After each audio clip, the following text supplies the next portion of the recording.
What do you think about when you hear beer? Do you think Oktoberfest? College parties? Do you ever think about science, chemistry, or biology, or even history? Well, it's all here in this pint of beer. I'm going to take you through the science and history of beer while I go through the brewing process as I brew a batch of American Pale Ale style beer. So let's go.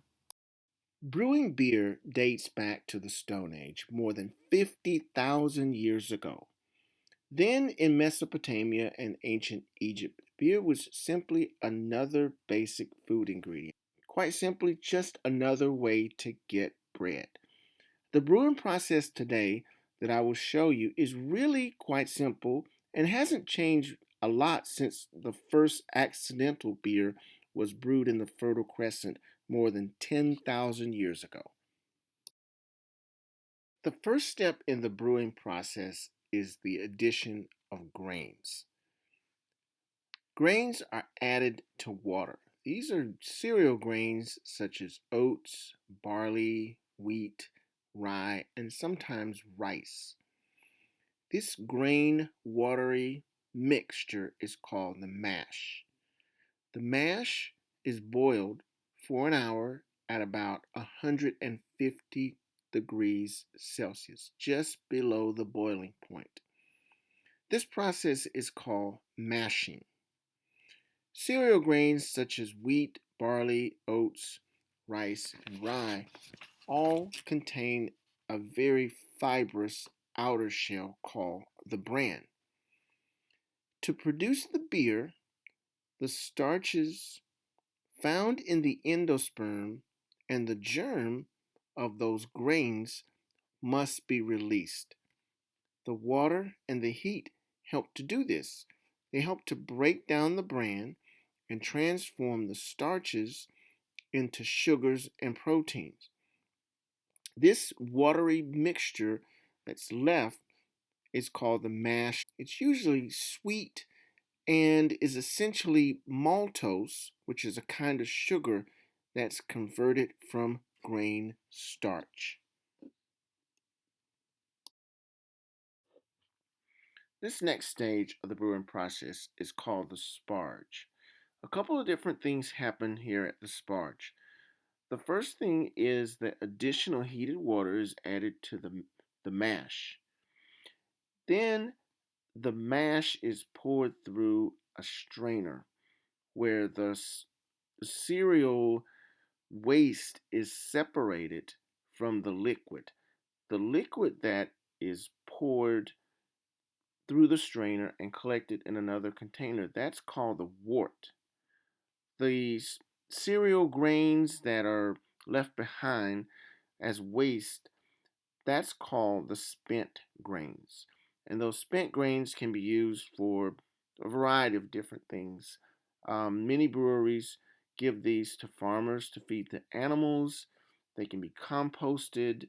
They can also even be made into bread. There's a lot of spent grain recipes that are out there. The next stage of the brewing process is the boiling of the wort. Remember, the wort is the liquid that was collected during the sparge. When the spent grain was separated from the rest of the liquid and that liquid was collected, that is the wort. The wort is sugary because during the mash stage, that's where the starches were converted into sugars. Now, boiling it will stabilize the wort and it will also purify it. It's also at this stage where the hops are added. So, what are hops? Hops are the flowers or seed cones of a plant called Humulus lupulus. It's said that hops are the most important ingredient in beer. In fact, the very definition of beer includes hops as an ingredient. In order to be considered beer, the ingredients must include barley or some cereal grain, water, yeast, and hops.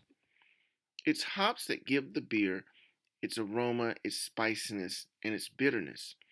It's the bitterness in the hops that offsets the sweetness of the wort.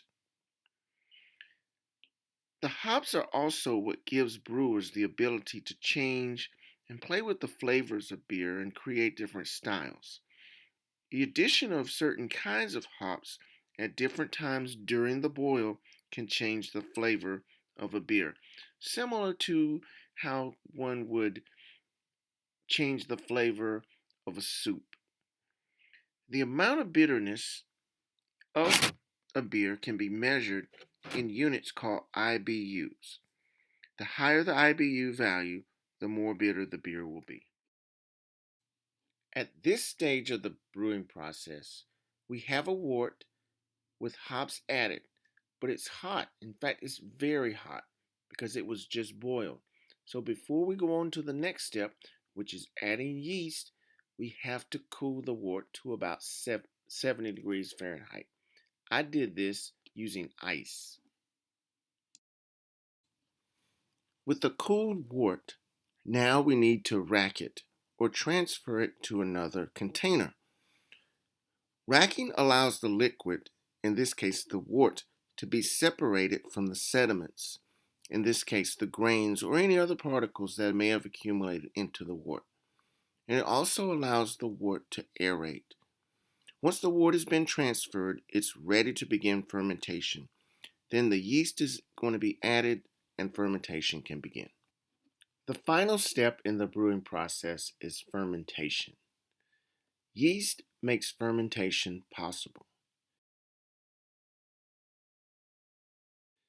Yeast are eukaryotic or single-celled living microscopic organisms in the fungi kingdom, meaning that they're more closely related to mushrooms and mold.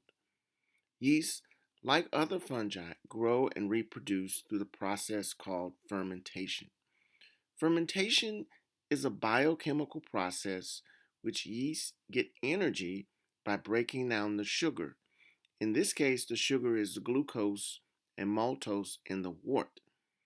Fermentation is an anaerobic process, meaning it doesn't require sunlight or oxygen.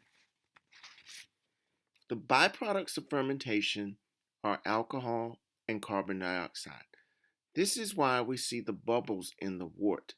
And also, it's the reason why beer has alcohol. This is all the result of fermentation. Almost immediately after the addition of the yeast, fermentation of the wort begins. Notice the vigorous bubbling only a few hours after adding the yeast. This is the yeast consuming the sugar, reproducing, and giving off carbon dioxide and alcohol. After a day or so, notice the bubbling has slowed considerably. The yeast has consumed more sugar and is less active. Notice also that some of the yeast is now dormant and has settled to the bottom along with other sediment like spent grains and hops. This sediment at the bottom of the fermenter is called the trub. Over the next few weeks, the bubbling will slow considerably as the yeast consumes all of the sugar in the beer. At this stage of fermentation, the alcohol content is somewhere between 5% and 7%. Over the next few weeks or so, the beer will condition and will slowly begin to clarify more. Bottling is the final stage of the brewing process. During this stage, we're going to do a final racking to clarify the beer even more. Now, I'm ready to bottle. But first, I'm going to add what is essentially a piece of gumdrop candy to each bottle. This is called priming sugar. It can be anything such as corn syrup or honey or just regular cane sugar. But this is just to create a little more carbon dioxide in the bottle so that it has that fizz or carbonation when you open it. It gives the residual yeast a little bit of food just to create just a tiny bit more alcohol and just a little more carbon dioxide.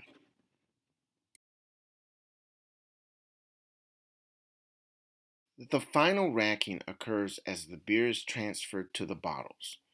Each bottle is filled to about 12 ounces and capped.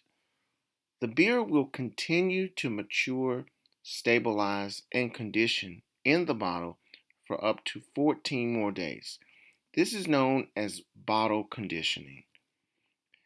With some styles, this maturation and condition process can happen in a keg or even in a wooden barrel known as a cask. This is the same bottling process that happens on a larger commercial scale. Then it ends up in your grocery store refrigerated section.